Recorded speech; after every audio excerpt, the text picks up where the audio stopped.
So I wanted to play some Planetside 2 this morning, so let's do that. Let's run it in debug mode just to see what the log file says. So we get the launcher, it validates everything, and we kick it off by hitting play. And then shortly after, we get this little guy, BattleEye Launcher. So let's take a look at the debugger. And there's not really a lot of information in here, a lot of jQuery stuff, but nothing about the BattleEye. Alright, so let's go ahead and go to WineHQ and find out what's going on. So, what does not? BattleEye Launcher required to start the game. Starting BattleEye service hangs indefinitely. Okay, well, let's take a look at the bug. Oh no, BattleEye 2 is not starting. So it looks like there's a couple workarounds, but instead of using a workaround, let's do something a little bit different. I mean, I want to play Planetside 2 so bad, why didn't I just play it on Windows? I mean, after all, it doesn't run on Linux, right?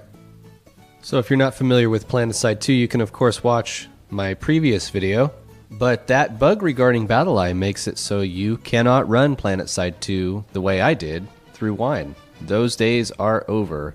Now granted, it might be fixed at some point in the future, but I've kind of decided to forego the Wine route and just play this on Windows.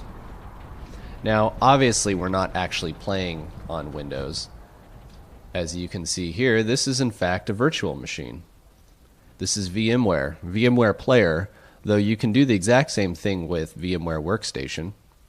We've got 4 processors, we've got 6 gigs of RAM, 2 gigs of this RAM will be used for graphics memory, and it is a fully fledged Windows install running inside of my Ubuntu host.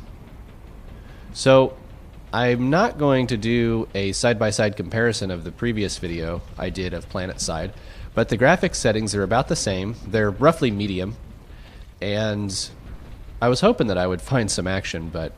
So, as you may know, VMware Workstation and VMware Player are not Type 1 hypervisors. So everything is being virtualized. My GPU is virtualized, my disk is virtualized, my network adapter is virtualized. This is a completely virtualized environment. And we're playing this very demanding, multi-threaded, 64-bit 3D game. Hey, there you go. Took out a turret. You see any lag? And for posterity, let's go ahead and test out another game that no longer works on Linux. It's EverQuest 2. Now granted, EverQuest 2 is by the same folks that made Planetside, and it's using the same BattleEye engine thing, which is why it no longer runs on Linux. I think that EverQuest 2 did run on Linux via Wine. I don't know how well. But here we are in Antonica or Antocia or something. It looks interesting, but I think it runs pretty well. I have no idea what the graphics settings are on. Actually, it looks kind of crappy, but it does run, so there is that. I don't remember how to play, at all. Yeah, it's not too bad. I've actually never really tested this game besides installing it and logging in as one of my other characters. Okay, well, this is interesting and all.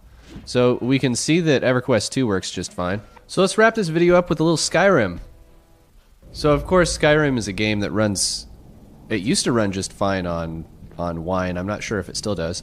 And by the way, I'm editing out a lot of the loading sequences. They're just long and frivolous, and I don't want this video to be too long. But as you can see, it's the sluggishness comes from when you enter a new area, it has to basically load everything in the buffer into memory, and that's kind of what causes the sluggish. But once everything is loaded in, it's not really a problem. So I haven't played Skyrim in maybe 2 years or so I barely remember how to play. I don't normally use two-handed weapons. I don't even know where the hell this axe came from, but I played it a little bit to know that it actually runs pretty well. So yeah, you can definitely play Windows games that you can't normally play on Wine on Linux using a virtual machine. It's definitely possible, and you don't have to have a second GPU to do it, which is what you need for PCI pass-through.